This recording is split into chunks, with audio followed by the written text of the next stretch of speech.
l'opinion internationale et nationale est informée par des images vidéo montrant des individus en train de torturer un citoyen au Tchad. Et cela a conduit donc à sa mort. Il est vrai, c'est des faits qui se sont produits depuis le 12 décembre. Mais ni la justice, ni la police n'a été informée. Selon les informations que nous avions recueillies ça et là, c'est que le 12 décembre, la victime aurait été soupçonnée donc de vol au domicile des auteurs de l'acte de torture. Les auteurs de l'acte de torture ont arrêté donc la victime pour l'introduire dans leur domicile et la torturer. Ils l'auraient gardée chez eux pendant 6 jours. Quand son état sanitaire s'est dégradé, ils l'ont donc prise pour la déposer au niveau du groupement mobile d'intervention de la police. Mais le directeur a refusé de recevoir le monsieur parce que son état de santé s'est dégradé. Il leur a intimé l'ordre d'aller le soigner. Mais semble-t-il que, suite à ces déplacements, les auteurs de l'acte ont intégré leur victime dans leur domicile. Elle aurait passé donc 6 jours. Quand son état ne tenait plus, ils l'ont prise pour la ramener encore au niveau du GEMIP, où ils ont même fait une décharge. Mais le directeur du GEMIP, le commandant du GEMIP, a refusé de recevoir donc ce monsieur dont l'état de santé est dégradé, je dirais mourant. Quand il a refusé, il leur a intimé l'ordre d'aller le déposer à l'hôpital. Ils auraient pris donc la victime pour la déposer dans un rond-point de la ville, l'abandonner en lui mettant un billet de 1000 francs dans la poche et des comprimés. La police de proximité l'a recueillie pour aller la déposer à l'hôpital général de référence où la victime a rendu l'âme. C'est en date du 23 décembre. Donc à cette date, la nuit, j'ai été informé. Étant informé, nous avons donc instruit les forces de sécurité de nous retrouver absolument les auteurs de cet acte. Et ça a été fait. La même nuit,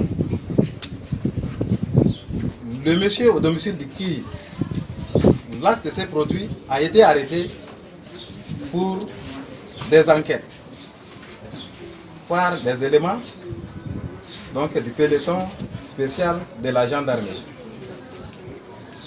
Ils l'ont arrêté, la procédure a été faite.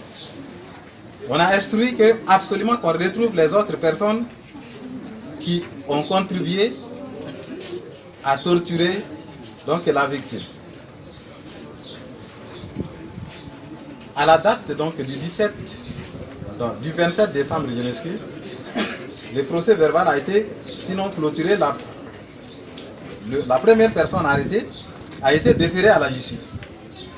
Et vous allez la voir, on l'a extraite de la maison d'arrêt pour preuve, pour que qu'on vous la montre. Elle est là actuellement aussi avec les autres qui viennent d'être arrêtés. On l'a déposée donc à la maison d'arrêt parce qu'on a déjà déclenché donc l'action publique contre elle. Mais la vidéo que l'opinion nationale et internationale est en train de suivre, puisque ces gens ont eu le culot de filmer leurs victimes et peut-être narguant l'autorité de l'État pour la poster dans les réseaux sociaux.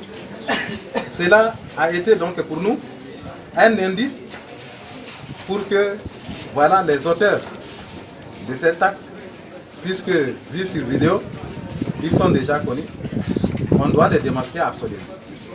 Mais à la même date du 27, quand l'autre a été déféré, nous avions décerné des mandats d'amener contre les trois, et ces mandats ont été remis aux éléments du PICI pour leurs recherches. Donc heureusement, du fait de la promptitude et la vigilance des forces de la sécurité, les 3 sont aussi déjà arrêtés ce matin. Et toutes ces 4 personnes vont répondre de leurs actes devant la loi, puisque les faits de torture sont prohibés par nos textes pénaux. Et le Tchad étant un état de droit, il n'y a pas de raison qu'au XXIe siècle, des individus, des citoyens, surtout des fonctionnaires de l'État, puissent perpétrer de tels actes à leurs semblables. On ne peut plus admettre cela. Que ça cesse. Que tous les citoyens tchadiens sachent que nous sommes un état de droit et que dans un état de droit, on ne peut pas admettre de telles bassesses, de telles barbaries. La barbarie appartient au passé. Tous ceux qui tomberont donc dans le coup de la loi vont subir la rigueur de cette loi. Il ne faut pas qu'on pense qu'on est sorti de la cuisse de Jupiter ou qu'on se prenne pour le nombril du monde pour penser que nous pouvons avoir le droit de vie sur les autres ou de leur donner la mort, de disposer de leur vie comme on veut. Tous les citoyens tchadiens sont égaux devant la loi. Et nul n'a le droit de donner, d'administrer un traitement dégradant, humiliant à son prochain. Les autorités sont là, la police judiciaire est là, la justice est là. Même si c'est un présumé voleur, vous devez, une fois l'avoir arrêté, le remettre aux forces de l'ordre pour qu'une procédure régulière soit faite. Mais si vous pensez que vous êtes fort chez vous et que vous pouvez être des justiciers chez vous, vous allez tomber sous les coups de la loi et vous allez subir la rigueur de la loi. L'ignorance de la loi n'est pas une excuse. Et il faut que ça cesse. Ce message s'adresse à tout le monde, à tous les citoyens tchadiens qui pensent qu'ils peuvent encore défier l'autorité de l'État. Est-ce que vous confirmez que c'est un policier, c'est un commissaire de la police, comme le disent certaines sources? Bon, il semble que c'est un policier. Oui. Voilà, donc je ne peux pas encore pour le moment dire que c'est un commissaire de police. Monsieur le procureur, vous allez vous contenter juste des personnes qui figurent dans la vidéo ou bien vous allez...